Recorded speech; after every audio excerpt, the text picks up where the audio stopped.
You've heard of flow, right? That state where time bends, where the work does itself, where you forget you exist. What you haven't heard is what lies beyond it. Flow still has a self inside it, a performer, someone riding the wave. But there's a state the ancient Japanese warriors considered the true summit of mastery, a state where even the rider dissolves. No mind, no self, no separation between the act and the one acting. They called it Muga, and it changes everything about how much of your life is spent fighting yourself. Yamaoka Tesshu was a swordsman in the final decades of the samurai era. By his 30s, he was feared. His technique was flawless, his speed unmatched. He trained with a ferocity that bordered on obsession, thousands of cuts a day, sleep on a wooden block, cold water immersion at dawn. But he kept losing to one man, Asari Matashichiro, his own teacher. Not because Asari was faster, but because Asari fought from a place Tesshu couldn't reach. Every time Tesshu attacked, Asari was already there. It wasn't prediction, it was something else. Tesshu trained harder, years passed, and still, Asari defeated him. Every time, without effort. One morning, Tesshu sat alone in his dojo, exhausted, empty. He tried everything a human being could try through willpower. And in that emptiness, something shifted. He stopped trying, not in the sense of quitting, in the sense of no longer inserting himself between the intention and the cut. He let go of the performer. He let go of the one who was trying to win. Asari invited him to spar that afternoon. Tesshu drew his sword, and for the first time in years, Asari stepped back. "What happened to you?"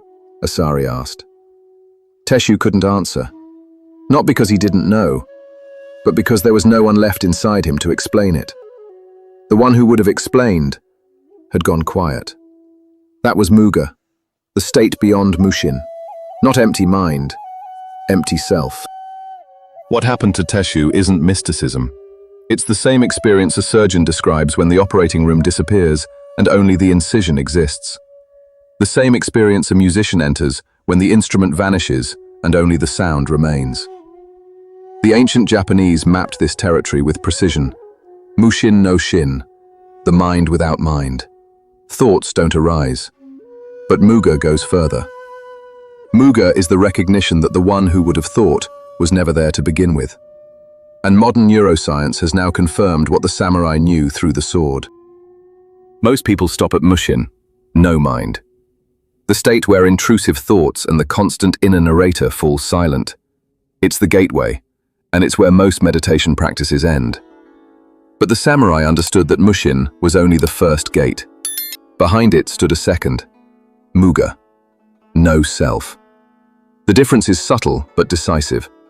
In Mushin, the mind is quiet, but there's still a someone experiencing the quiet. A silent observer noting, "My mind is still." In Muga, even the observer dissolves. There's no one left to note the silence.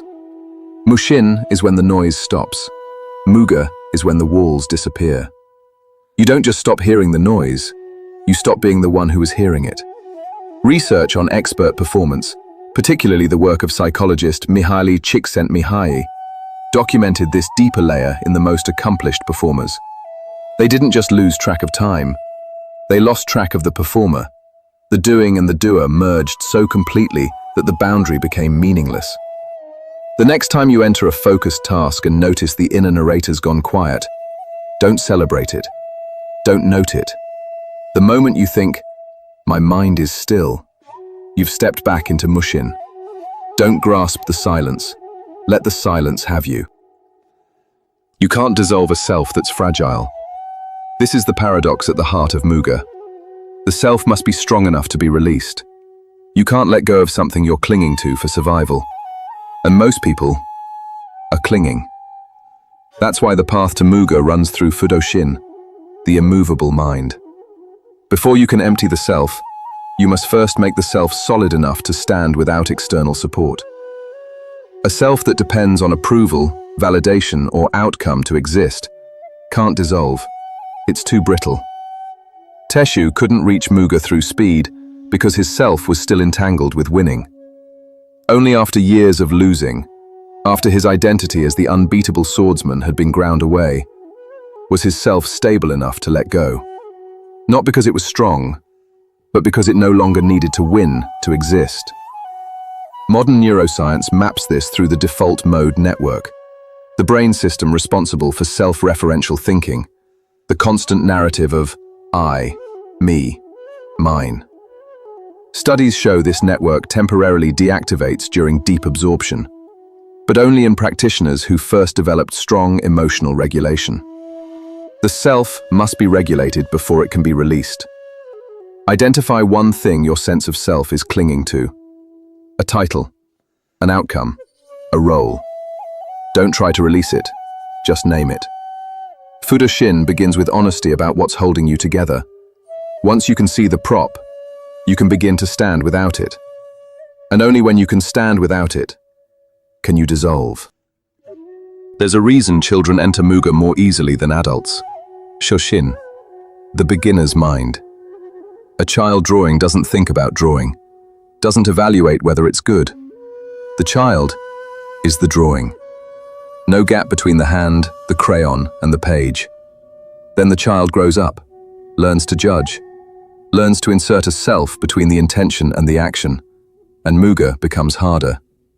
Dogen, the 13th century Zen master, wrote, "To study the way is to study the self. To study the self is to forget the self. To forget the self is to be actualized by the 10,000 things." The sequence is precise. Understand the self, then forget it. Then let the world move through you without a self in the way. The expert who can't reach Muga is trapped by expertise. "I already know this," is the sound of a self refusing to dissolve. Pick a skill you're already good at. Now approach it as if you've never done it before. Genuinely asking, "What is this? What happens if I do this?" The discomfort you feel, that subtle resistance, is the self clinging to expertise. Shoshin is the art of knowing more than enough to let the knowledge go. Modern neuroscience has arrived at what the samurai knew through steel. Arne Dietrich coined the term transient hypofrontality to describe what happens in the brain during deep flow. The prefrontal cortex, the region responsible for self-awareness, inner monologue, and the sense of I, temporarily downregulates. The self doesn't just go quiet, it goes offline. This is Muga, described in fMRI scans instead of sword manuals. But here's what the science reveals that the ancient texts didn't. You don't reach Muga by trying to reach it. The very act of trying activates the prefrontal cortex. The act of intending to enter no self is a self-intending. The samurai had a solution. Don't aim for Muga. Aim for absorption in the task so complete that Muga arrives on its own. Tesshu didn't achieve it by meditating on emptiness. He achieved it by cutting, by becoming so absorbed in the cut that the cutter disappeared. Choose one activity today and give it the totality you'd give a life or death act. Wash a dish as if nothing else exists. Write a sentence as if the world depends on it. Not drama, but genuine, complete presence in a single act. Muga doesn't arrive through seeking. It arrives through surrender to the immediate. Tesshu lived to be 53. In his final years, he didn't teach technique. He taught disappearance. He'd tell his students, "The sword that cuts best is the one no one's holding." The self isn't your enemy, but it's a barrier. And the paradox is this: you can't remove it by force. You can only become so absorbed in the act of living that the one who'd remove it simply isn't there anymore. Mushin is silence. Muga is the space where the one who heard the silence used to stand. What's one activity where you feel the self disappear, even for a moment? Write it in the comments. Not the explanation, just the activity. The place where you vanish and the doing remains. I'll see you in the next one. Keep rising.